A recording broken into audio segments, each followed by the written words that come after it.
So I've been sick all week. A really nasty cold really knocked me out. So I haven't really had the time or the energy to come up with anything remotely creative. But I figured I didn't want to let you down, the people that are actually watching this. So I busted out 27 inches on the letter B. I've done this before, but then on the letter A. But 27 inches under the letter B. There's some killer tracks here.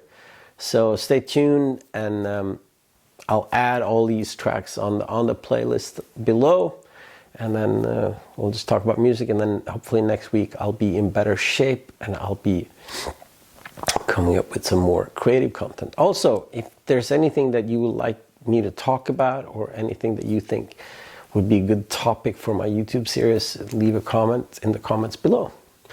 All right.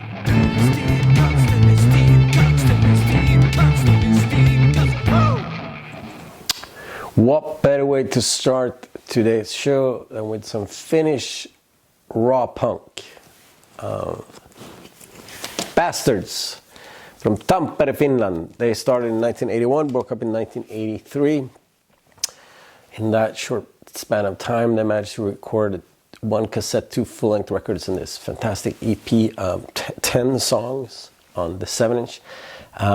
Fast, uncompromising, raw, fucked up, hardcore, raw punk. I love bands that play on the top of their ability. I love bands that sounds like at any given second this could all fall apart and be over, and this is kind of what that sounds like, and it's just my favorite type of a hardcore.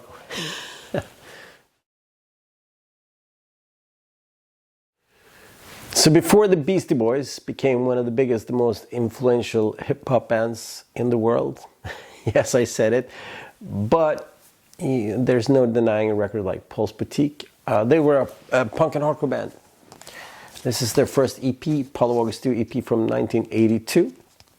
Beastie Boys started already in 1981, and they broke up in 2014, I think. This is just awesome.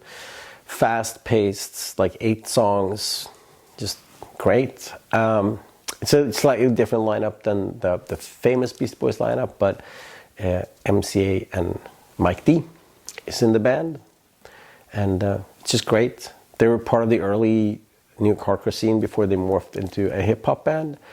And if you watch the Beastie Boys movie, they talk about this time period quite a lot, and it's awesome. So yeah, Beastie Boys before hip-hop. Next one's a bit newer music. It is the Beach Rats. If you don't know the Beach Rats, it's Brian from bands like Minor Threat and Dag Nasty and Bad Religion and Fake Names. And it's Ari, they used to sing in Lifetime.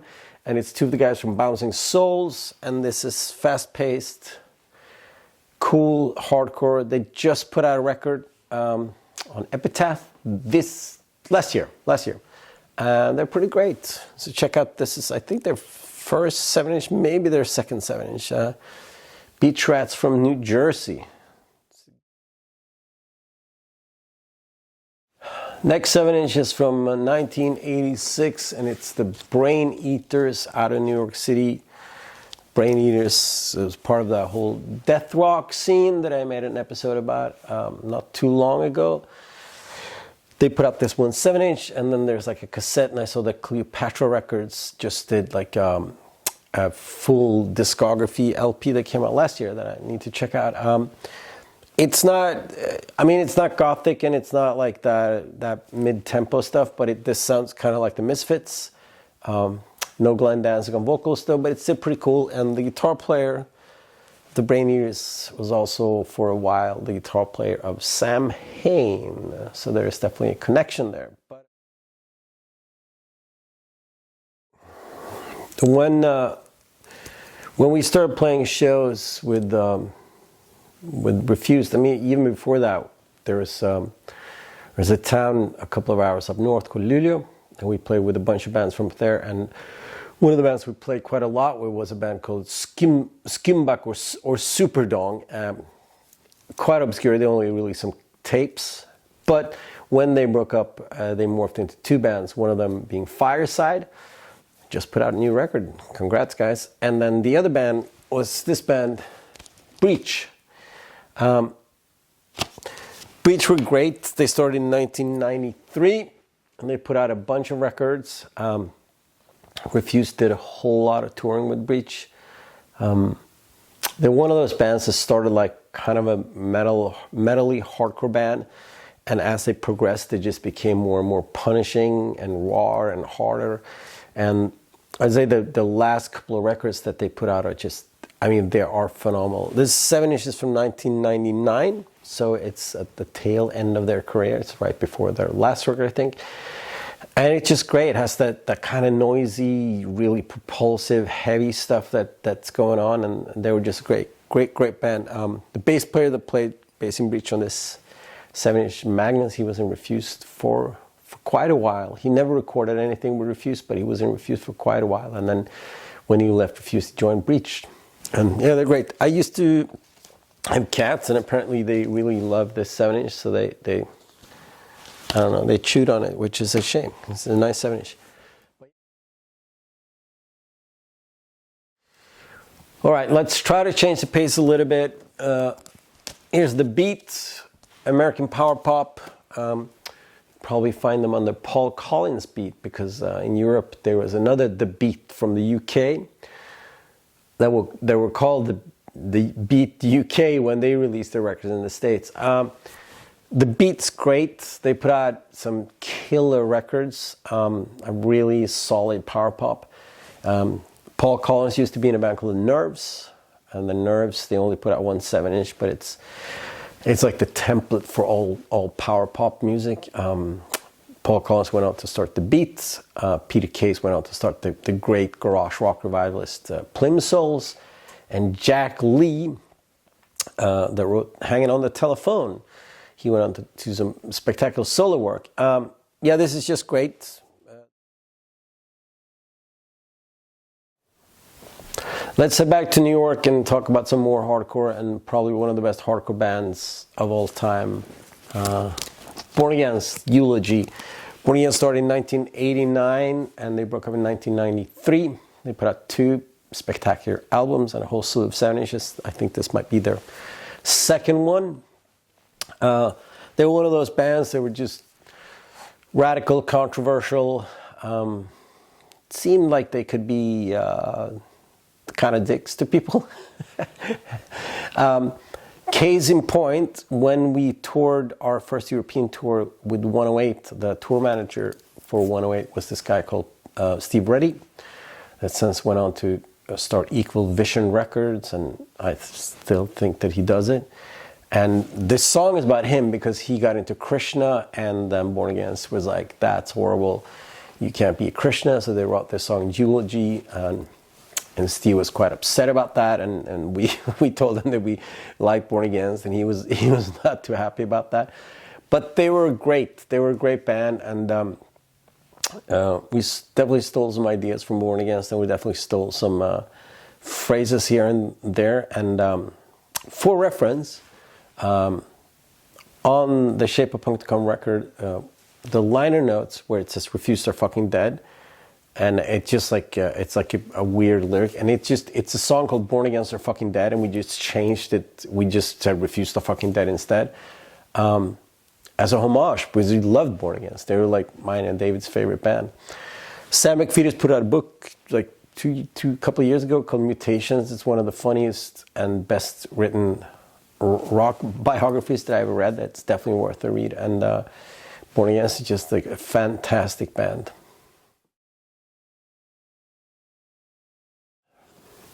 Let's head down under to Australia, because as you know, I love Australian rock music, and this is the Boys Next Door single Shivers from 1979.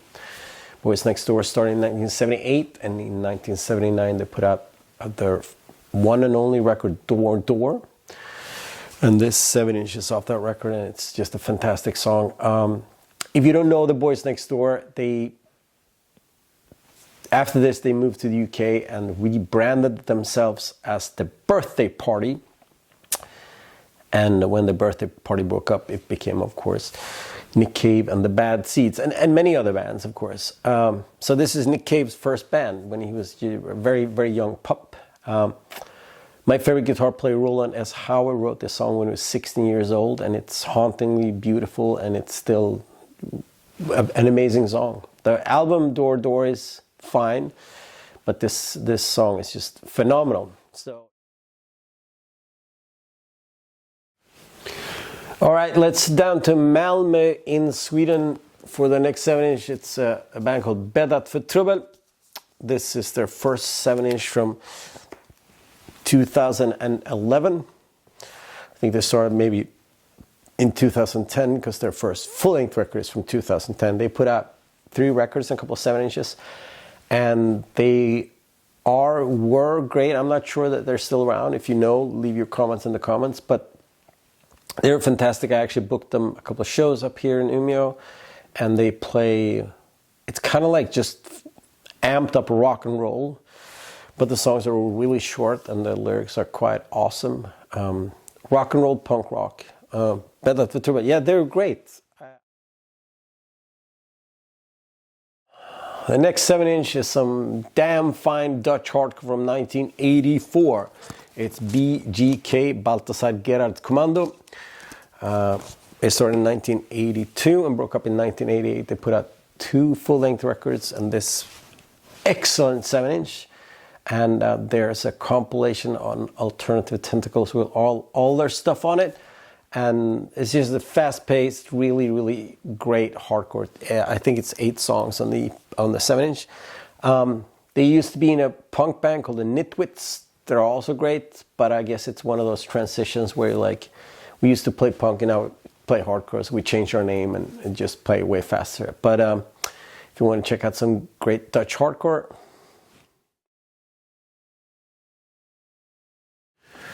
The next band was started in the UK in 1980, and it's Blitz.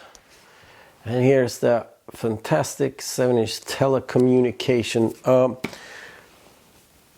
In 1982, Blitz put out their first full-length record, Voice of a Generation, which is heralded as a classic street punk oi kind of record. The following year, 1983, they put out their second record called Second Empire Justice, which is a post-punk record. And they did kind of a complete 180, and Telecommunication is from that second record, which I love.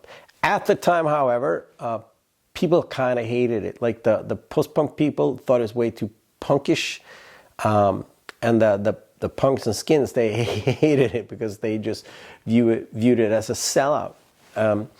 They broke up after, and I think there might have been some reunion down the line, but I love this fucked up version of post-punk. It does sound like a bunch of like angry skinheads and punk trying to sound like Joy Division.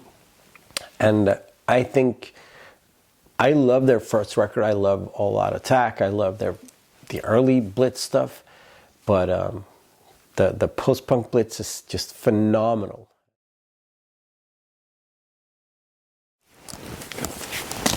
David Bowie, Sound and Vision. From our favorite record, Low.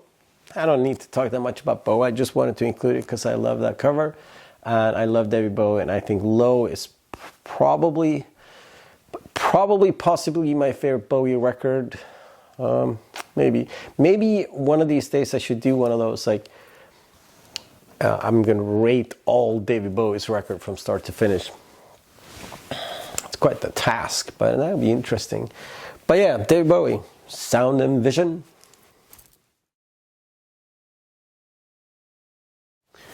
In Minneapolis, the mid-2000s, you can find Boys Club, their first 7-inch. This is My Face. I think they put out one more 7-inch in one album. This is the first one. I definitely don't think they're a band anymore. This is a really, really great lo-fi garage punk kind of track. Yeah, I love that 7-inch when it came out, and I still love it. It's really, really good. Kind of like reminds me a little bit of the Black Lips, that kind of style. Yeah, check out Boys Club. This is My Face. Really good 7-inch. The Buzzcocks were started in 1976, one of many, many bands that saw the Sex Pistols live and said, we want to be part of this punk thing that's happening. And this is their first 7-inch from 1977, Inspire Scratch. I think this might be the third pressing, because on the first pressing it doesn't say with Howard Devote on it. Howard Devote was the first singer of the Buzzcocks, but he only sang on the 7-inch, and then he left to form his band Magazine. It's a pretty phenomenal post-punk band. And then Pete Shelley and Steve Diggle continued on with the Buzzcocks until today. They put out 3 of the best pop-punk records of the 70s, and they just kept soldering on. Pete Shelley died a couple years back, but it didn't prevent Steve Diggle from putting out a new Buzzcocks record last year. Buzzcocks, if you like melodic punk rock, they kind of set the template for what that is and what that was. And this here, their first 7-inch, is no exception. It's pretty awesome. Started in Olympia, Washington in 1990, Bikini Kill quickly became one of the more important punk bands of the 90s. This here is their second 7-inch new radio, with the fantastic track Rebel Girl on it. It's produced by Joan Jett, who also plays guitar on it. Bikini Kill left behind them a couple of great records and a couple of great 7-inches, and a legacy that is hard to deny. I mean, the Riot Girl scene, Bikini Kill, Slant Six, Huggy Bear, Team Dresch, all those bands for me in the mid-90s were massively important to sort of shape my idea about feminism and gender issues. And for that, I'm insanely grateful that I discovered. And then I went down the route of that instead of going down the route of like taking my shirt off and flexing my muscles. They got back together in 2019, and Refuse was actually supposed to play with them at the Way Out West Festival in Sweden in 2020, but we all know what happened. I hope there'll be other chances down the line, because Bikini Kill is I mean, for a lot of people, they're a massively important band, and this 7-inch is just fantastic.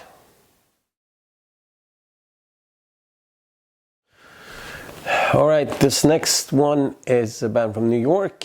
They started in the, I guess, late 70s, because the 7-inch is from 1980, and it's the Bush Tetris with the 7-inch Too Many Creeps. They were part of like the whole no wave scene of New York at that time, and they were just fantastic. They're one of those bands that never really broke through, but I think they're still kind of around.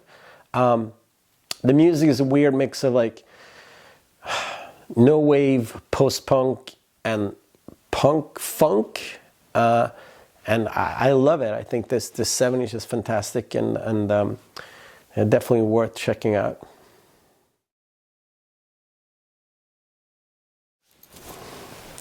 From 1969, we have Jane Birkin with Serge Gainsborough, Chatham. Talked a little bit about the Yeah thing on a previous episode, and it's very much a part of that, like the whole French pop tradition. Just fabulous. A lot of the stuff that Serge Gainsborough did in the late 60s, early 70s is quite spectacular. There's some problematic stuff there, but you know, he's French. What do you expect? 1997 and 1998, I was obsessed with this song. I played it to whoever wanted to listen. I just kept playing this track. So much so that when Refuse started touring and playing shows for Shape of Punk to Come, the first like week of shows, we had like an intermission where we walked off stage and we played this song in the PA, and then we walked back in the middle of the set for no apparent reason than trying to be pretentious and weird. A little bit of a failed experiment, but what can you do? You're young and you're pretentious, and you think that people will appreciate your little attempts at trying to be smart. They did not. But it's a great track nonetheless.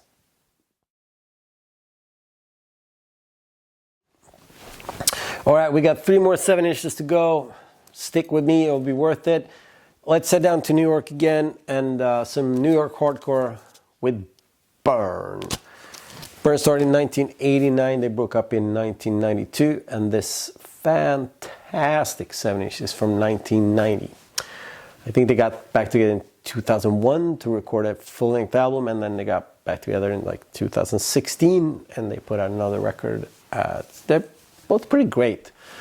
When this 7-inch came, it was a huge deal for people in our scene. It was like a way where hardcore was shifting into something different. I know it's not the same, but the Quicksand 7-inch and the Burn 7-inch and the Inside Out 7-inch, in my mind, came around the same time. And those 3 7-inches definitely helped us redefine what we thought that hardcore was. And this Burn 7-inch is quirky, it's weird, it has weird rhythms, and Chaka's singing is just off the charts, like in a really good way. And yeah, I love the 7-inch to this day.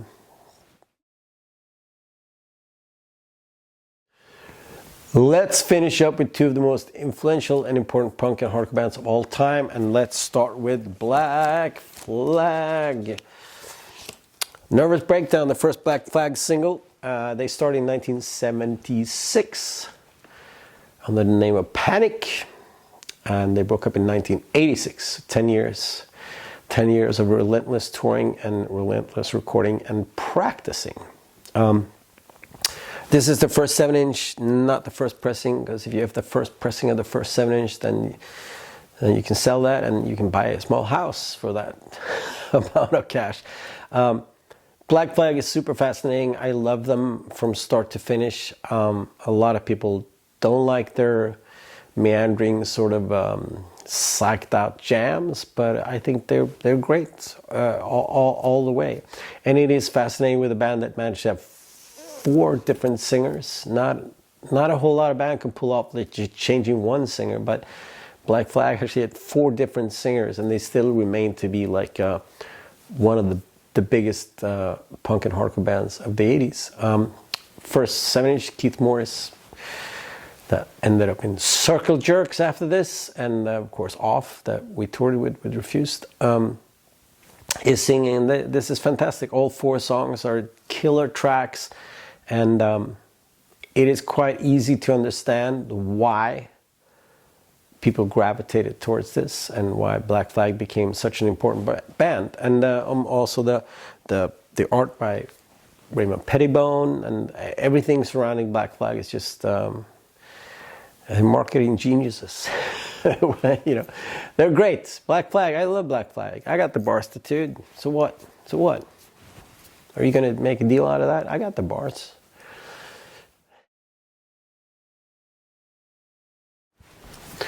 Let's finish up with probably my favorite band of all time. Also a bit problematic, but the music that they put out and the importance that they had on music in general can't be denied. And I am, of course, talking about Bad Brains and their first 7-inch, Pay to Come. Bad Brains, I mean, I don't know. I can talk about Bad Brains for hours. Maybe one of these days I should also do one of those best to worst Bad Brains things. But they're such a massively important band. And the way they changed over the years, the musical output, and also any live footage that you see from the Bad Brains, you know, from the late 70s till the late 80s, it's just fascinating and spectacular. This first 7-inch is kind of cool because the Pay to Come is obviously a hardcore classic, but then the B-side is something quite different, and I'm sure they kind of could have gone down that road as well, but they opted to stay with the hardcore thing, and it's it's great. This is a super nice copy. I was gonna say that it was the first pressing, but it looks like it looks like the actual record might be second pressing, but I have it with with a really nice cover and a really nice insert. I'm not quite sure about what it is, but regardless, it also might be one of my most expensive records in my collection in general. And that's not why it's great. It is great because it's great, and it's one of the most important pieces of musical history ever put out in America. And there you have it. 27 inches, I hope, in 20 minutes. Next week, I hope that I'm going to feel a bit better and have some more creative content for you. Until then, like, share, subscribe, tell your friends, and yeah, thanks for watching. Stay a while, my friends. Bye-bye.